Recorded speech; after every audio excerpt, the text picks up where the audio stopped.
So ఈ విధంగా ఇక్కడ మనకు పైరువిక్ ఆమ్లం అనేది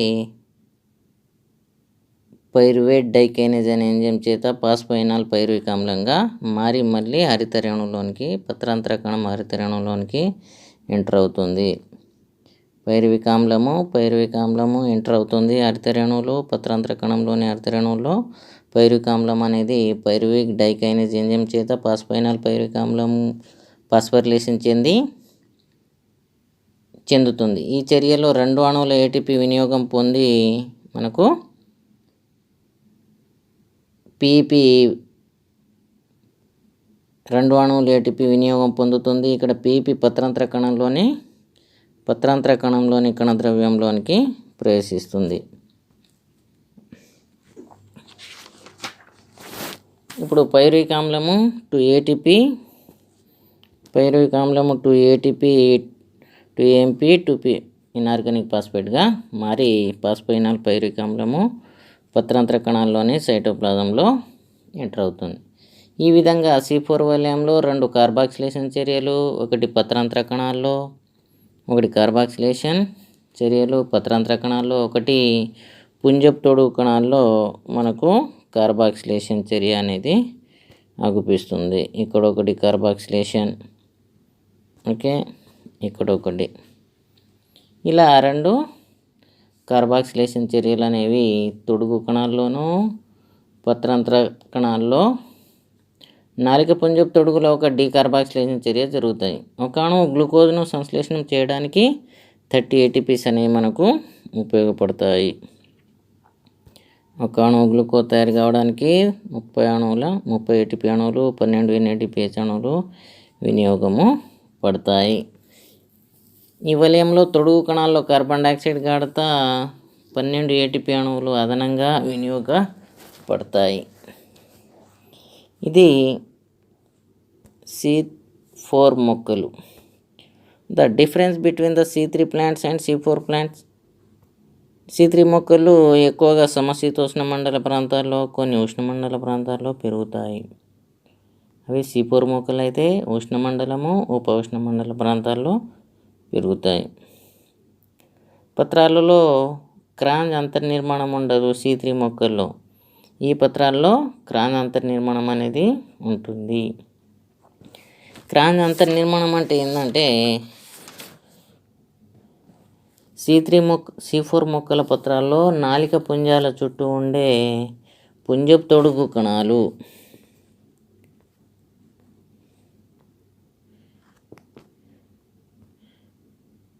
నాలిక పుంజాల చుట్టూ ఉండే పుంజపు తొడుగు కణాలు అవి ఒక వలయంలో ఒక పూలదండ చుట్టుకున్నట్లుగా అమరి ఉంటాయి. ఈ అమరికను క్రాంజ్ అంతర్నిర్మాణం అంటాము. క్రాంజ్ అనేది జర్మన్ వర్డ్, దీని అర్థము మాల లేక దండ అంటాము. ఓకే, ఈ మొక్కల పత్రాంతర కణాల్లో హరితరేణువులో పటలిక రాసులు ఉంటాయి. పుంజపు తొడుగు హరితరేణువులో పటలిక రాసులు ఉండవు. ఇది ద్విరూపకతను చూపుతాయి కాబట్టి దీనిలో క్రాంజ్ అంతర్నిర్మాణము అగుపిస్తుంది మనకు C4 మొక్కల్లో. C3 మొక్కల్లో అది ఉండదు. ఓకే, ఒకే రకమైన హరితరేణువులు ఉంటాయి. హరితరేణువులు ద్విరూపకత ఉండదు దేంట్లో, C3 మొక్కల్లో. C4 మొక్కల్లో ఉంటాయి. క్యాల్విన్ వలయం మాత్రమే జరుగుతుంది C3 మొక్కల్లో. ఇక్కడ C4 మొక్కల్లో మనకు పత్రాంతర కణాల్లో C4 వలయము, పుంజపు తొడుగు కణాల్లో క్యాల్విన్ వలయము. అంటే ఇక్కడ డీకార్బాక్సిలేషన్ చెంది ఇక్కడ ఏర్పడ్డ కార్బాక్సిలేషన్ అనేది కార్బన్ అనేది ఈ PCR సైకిల్ వలయం ద్వారా గ్లూకోజ్ తయారీలో తోడ్పడుతుంది. ఇది అందుకనే C4 వలయంలో మనకు C4 వలయంలో పుంజపు తొడుగు కణాల్లో క్యాల్విన్ వలయము జరుగుతాయి. C3 వలయంలో ప్రాథమిక కార్బన్ డైఆక్సైడ్ స్వీకర్త RUBP, 5 కార్బన్ ఉన్నది RUBP. ఇక్కడ PP phosphoenol pyruvic acid 3 carbon కలిగినటువంటిది. C3 వలయంలో మొదట ఏర్పడే స్థిర పదార్థము పాస్ఫోగ్లిజరిక్ ఆమ్లము 3PGA. ఇక్కడ ఏర్పడ్డది ఆక్సలోఎసిటిక్ యాసిడ్ 4 కార్బన్. వాతావరణం కార్బన్ డైఆక్సైడ్ను అంత సమర్థవంతంగా వినియోగించుకోవు C3 మొక్కలు. ఇవి సమర్థవంతంగా వినియోగించుకుంటాయి. C3 వలయం జరగడానికి కావలసిన యుక్తతమ ఉష్ణోగ్రత 15 to 25 డిగ్రీ సెంటిగ్రేడ్, ఇక్కడ 30 to 45 డిగ్రీ సెంటిగ్రేడ్. ఇక్కడ కిరణజన్య సమీకృత దిగుబడి అధికంగా ఉంటుంది, ఇక్కడ తక్కువగా ఉంటుంది. ఓకేనా.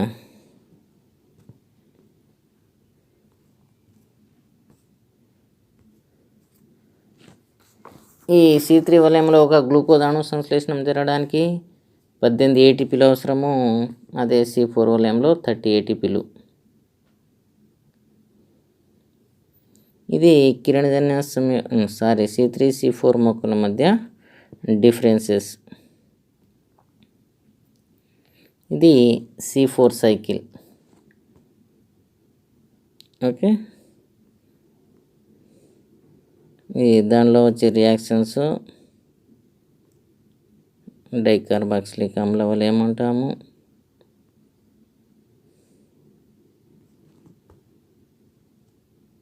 ఇది C4 cycle. Okay all of you. Thank you.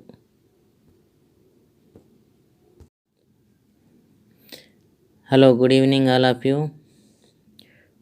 ఈరోజు C4 పథం లేదా C4 వలయం గురించి తెలుసుకుందాము. ఈ C4 వలయాన్ని బీటా కార్బాక్సిలేషన్ లేక హచెస్లాక్ పథం అని పిలుస్తాము. మనము కార్బన్ డైఆక్సైడ్ స్థాపనలో కెల్విన్ వలయంలో 3PGA వాడినాము. 3PGAకు బదులుగా ఇక్కడ 4 కర్బన పరమాణువులు కలిగిన డైకార్బాక్సిలిక్ ఆమ్లాలైనటువంటి అస్పార్టిక్ ఆమ్లము లేదా మాలిక్ ఆమ్లము మొదటగా ఏర్పడే కర్బన పదార్థాలు. MDH మరియు CR స్లాక్ చెరుకుపై పరిశోధనలు జరిపి ఈ విషయాన్ని ధృవీకరించారు. ఈ కార్బన్ డైఆక్సైడ్ స్థాపనలో మొదటగా ఏర్పడే పదార్థంలో 4 కర్బన పరమాణువులు ఉండటం మూలంగా దీన్ని C4 వలయం అని పేర్కొంటాం. ఈ C4 వలయాన్ని జరుపుకునే మొక్కలను C4 మొక్కలు మన భారతదేశంలో ఆచార్య వి రామదాస్ వీటిపైన విస్తృతంగా పరిశోధనలు జరిపినాను. C4 మొక్కలు C4 మార్గంలోని చర్యలు. C4 మార్గంలోని చర్యలు 2 రకాల కణాల్లో జరుగుతాయి. అవి ఒకటి పత్రాంతర కణాలు అండ్ నాళిక పుంజపు తొడుగు కణాలు, mesophyll cell and bundle sheath cell. ఈ చర్యలు కింది విధంగా జరుగుతాయి. 1 by 1 చూద్దాము. C4 మార్గంలో మొదట కార్బన్ డైఆక్సైడ్ని పాస్పోయినాల్ పైరువిక్ ఆమ్లము స్వీకరించి ఆక్సలోఎసిటిక్ ఆమ్లము ఏర్పడుతుంది.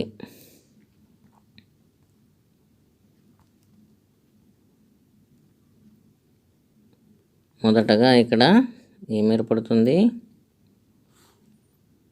కార్బన్ డైఆక్సైడ్ను పాస్పోయినాల్ పైరువిక్ ఆమ్లం స్వీకరించి పాస్పోయినాల్ పైరువిక్ ఆమ్లము కార్బన్ డైఆక్సైడ్ను స్వీకరించండి బైకార్బోనేట్ రూపంలో ఉండే వాటిని కార్బన్ డైఆక్సైడ్ను స్వీకరించి ఆక్సలోఎసిటిక్ ఆమ్లము 4 కార్బన్ కాంపౌండ్స్ కలిగినటువంటి ఇక్కడ ఆక్సలోఎసిటిక్ ఆమ్లం ఏర్పడుతుంది. అయితే ఇక్కడ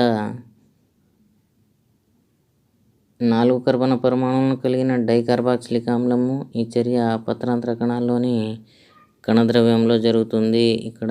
ఓకేనా. సో ఇది కణద్రవ్యంలో మాకు ఇక్కడ జరుగుతుంది. నెక్స్ట్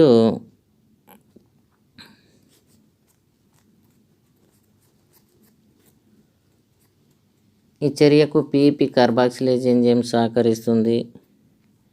PEP కార్బాక్సిలేజ్ అనే ఎంజైము సహకరిస్తుంది. అయితే ఇక్కడ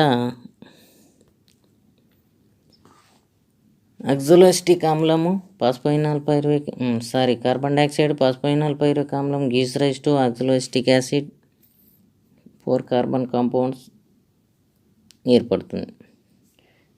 the presence of enzyme PEP carboxylase. Second one oxaloacetic acid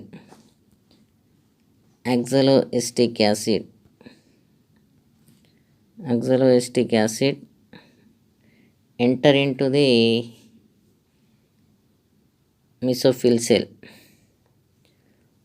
అయితే అక్జోలోస్టిక్ ఆమ్లం మాలిక్ డిహైడ్రోజినేజ్ ఎంజైమ్ సమక్షంలో ఇక్కడ మనకు ఎంజైమ్స్ కింద ఇవ్వడం జరిగింది. మాలిక్ డిహైడ్రోజినేజ్ ఎంజైమ్ సమక్షంలో ఇది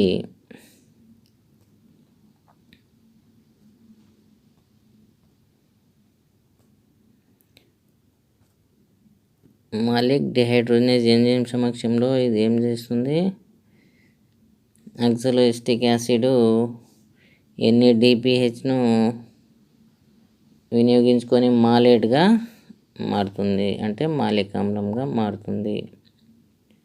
ఓకే, మాలిక్ ఆమ్లం ప్లస్ NADP ఆక్సీకరణంగా చెందుతుంది. అయితే కొన్ని మొక్కల్లో అక్జోలోస్టిక్ ఆమ్లము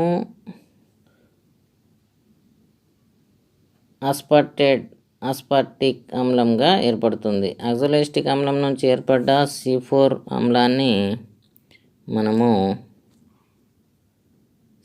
ఆమ్లాన్ని బట్టి C4 మొక్కలు మాలేట్ తయారీ ఆస్పేట్. ఇక్కడ చూడండి ఒకసారి, ఈ పత్రాంతర కణము మెసోఫిల్ సెల్ అంటాము, అదేవిధంగా బండిల్ సెల్. అయితే దీంట్లో ఇది కణద్రవ్యము సైటోప్లాజం అంటాము. అయితే ఇక్కడ ఫస్ట్ చర్య అనేది పాస్పోయినాల్ పైరువిక్ యాసిడ్ అనేది ఇక్కడ అక్జోలోస్టిక్ ఆమ్లంగా ఏర్పడుతుంది. ఇక్కడ ఉండే కార్బన్ డైఆక్సైడ్ దీనికి తోడ్పడే ఎంజైము పాస్పోయినాల్ పైరువిక్ యాసిడ్. ఓకేనా, ఇది దీంతో కలిసి ఈ ఎంజైమ్ సమక్షంలో 4 కార్బన్ కాంపౌండ్స్ అయినటువంటి అక్జోలోస్టిక్ యాసిడ్ ఏర్పడుతుంది. ఇది అక్జోలోస్టిక్ యాసిడ్ మెల్లగా పత్రాంతర కణము హరిత రేణువులోనికి వెళ్తుంది. ఇక్కడ నుంచి మాలిక్ డిహైడ్రోజినేజ్, ఇక్కడ డిహైడ్రోజినేజ్ కైనేజ్ వస్తే ATP, డిహైడ్రోజినేజ్ వస్తే NADPగా క్షయకణం చెంది ఇక్కడ మాలిక్ ఆమ్లంగా మారుతుంది. ఇది 4 కార్బన్ కలిగినటువంటిది. ఇది మెల్లగా ఎంటర్ అవుతుంది పుంజపు తొడుగు హరిత రేణువులోనికి. ఓకేనా, ఇక్కడ పుంజపు తొడుగు హరిత రేణువులో ఇది ఎంటర్ కావడం జరుగుతుంది. మాలిక్ ఆమ్లం 4 కార్బన్. ఇక్కడ ఆక్సీకరణ డీకార్బాక్సిలేషన్ చెంది మాలిక్ ఎంజైమ్ సమక్షంలో ఆక్సీకరణ డీకార్బాక్సిలేషన్, ఇక్కడ ఇది ఆక్సీకరణం చెంది కార్బాక్సిలేషన్. ఇక్కడ ఏర్పడ్డ కార్బన్ PCR సైకిల్ లేదా కెల్విన్ సైకిల్ ఎంటర్ అయి ఇక్కడ గ్లూకోజ్ తయారీలో తోడ్పడుతుంది. మాలిక్ ఎంజైమ్ సమక్షంలో ఇక్కడ పైరువిక్ ఆమ్లాన్ని ఏర్పడుతుంది. 3 కార్బన్ కాంపౌండ్ ఇది.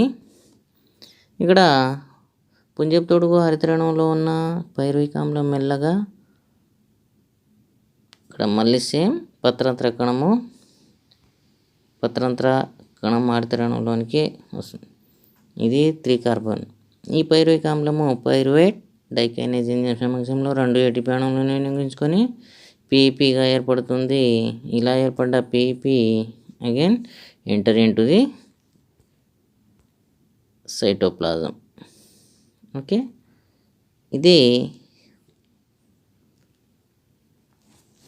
C4 వలయంలో జరిగే రసాయనిక చర్యలు. సో వాటి మధ్యన ఇది డిఫరెన్స్ చూసుకోండి. ఓకే, దీన్ని సర్ హెన్స్ క్రేప్స్ అనే శాస్త్రవేత్త ప్రతిపాదించాడు. దీనిలో ప్రత్యేకత ఏంటంటే క్రాంత్యంతర నిర్మాణాన్ని చూపిస్తాయి ఈ మొక్కలు. ఓకే, దీనిలో మొట్టమొదటిగా ఏర్పడేది 4 కార్బన్ కాంపౌండ్ అనేటువంటి మాలిక్ ఆమ్లము, అస్పార్టిక్ ఆమ్లాలు. ఇది C4 పాత్వే. C3కి బదులుగా ఇక్కడ 4 కార్బన్ కాంపౌండ్స్ అయినటువంటి మాలిక్ ఆమ్లము, అస్పార్టిక్ ఆమ్లము మొదటగా ఏర్పడతాయి కాబట్టి C4 ఆమ్లం అని పేర్కొంటాం. Okay bye.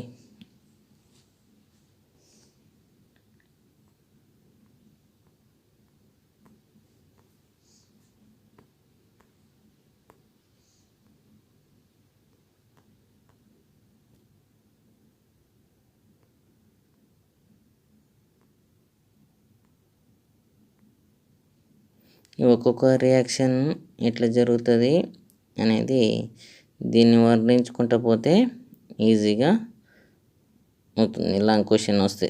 ఓకేనా, ఏది దాని ఎంజైము ఎక్కడ ఎంటర్ అవుతుంది, ఇది ఈక్వేషన్ రూపంలో రాసుకుంటే చదువుకుంటే ఈజీగా ఉంటుంది. Okay bye.